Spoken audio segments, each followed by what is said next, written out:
ইনশাল্লাহ আগামী ফেব্রুয়ারি মাসে যে নির্বাচন, সেই নির্বাচনে বাংলাদেশের মানুষের সমর্থন নিয়ে বাংলাদেশ জাতীয়তাবাদী দল সরকার গঠন করতে সক্ষম হবে। এক মিনিট, সমস্যা তো তারপরে, বিপদ কিন্তু তারপরে। আপনারা যারা খুব খুশিতে তালি দিলেন, হ্যাঁ খুশি আপনারা হতেই পারেন, দেশের মানুষের সমর্থন নিয়ে যদি আমরা ইনশাল্লাহ সরকার গঠন করতে পারি, অবশ্যই আমরা দেশের মানুষের কাছে প্রতি যেরকম আমাদের কৃতজ্ঞতা থাকবে, একইভাবে তাদের কাছে আমাদের দায়বদ্ধতা থাকবে, জবাবদিহিতা থাকবে।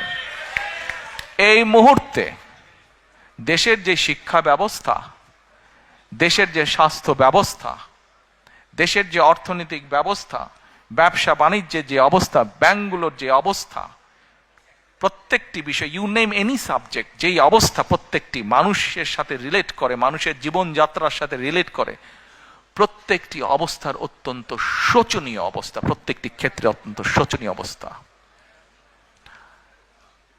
আমরা বিশ্বাস করি, আমরা শহীদ জিয়া, দেশনেত্রী খালেদা জিয়ার সৈনিক যারা, আমরা বিশ্বাস করি ইনশাল্লাহ মানুষের সমর্থন নিয়ে আমরা সরকার গঠন করতে সক্ষম হব। কিন্তু সামনের পথ অসম্ভব কঠিন।